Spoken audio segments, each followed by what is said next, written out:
Bienvenue à cette vidéo de l'algorithme pour le traitement de la lombalgie.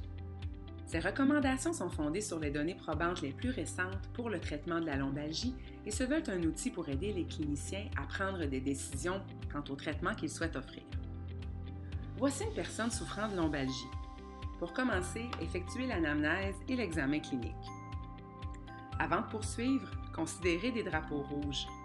Les drapeaux rouges comprennent des signes ou symptômes de pathologie structurelle majeure, des antécédents de cancer, une douleur nocturne ou une combinaison de caractéristiques cliniques suggérant une pathologie sévère sont des exemples de ces facteurs de risque.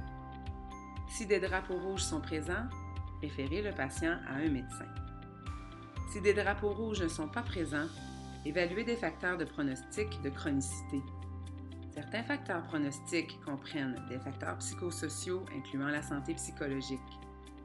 S'il y a lieu, abordez les facteurs pronostiques modifiables et si les facteurs pronostiques modifiables ont été abordés ou s'il n'y a pas de facteur de pronostic de chronicité, déterminez si un traitement est requis.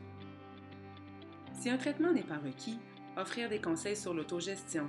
Si la condition persiste ou s'aggrave, procéder à une évaluation plus approfondie. Si un traitement est requis, renseignez le patient sur la nature et l'évolution d'une lombalgie.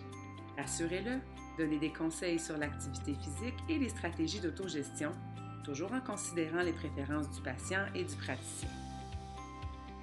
Pour les troubles associés à la lombalgie récente de 0 à 3 mois, nous suggérons d'effectuer des manipulations vertébrales ou autres formes de traitement fréquemment utilisées, pouvant inclure les soins médicaux usuels lorsque jugés bénéfiques. Pour les troubles associés à la lombalgie persistante de plus de 3 mois, nous suggérons d'effectuer des manipulations vertébrales ou autres traitements pouvant inclure des exercices d'extension, des conseils avec exercice, des thérapies myofasciales ou des soins médicaux usuels lorsque jugés bénéfiques, et des thérapies multimodales avec ou sans manipulation vertébrale pouvant inclure des exercices, des thérapies myofasciales, du matériel éducatif ou des soins médicaux usuels lorsque jugés bénéfiques.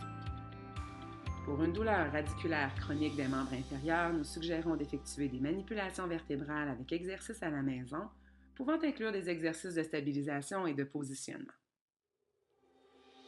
Ces recommandations ne sont pas prescriptives et doivent toujours être utilisées en conjonction avec l'expérience du clinicien, son jugement professionnel et les préférences du patient.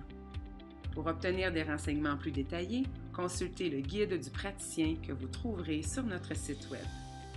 Ceci était une présentation du projet canadien des guides de pratique chiropratique. Merci de l'avoir visionné et à la prochaine!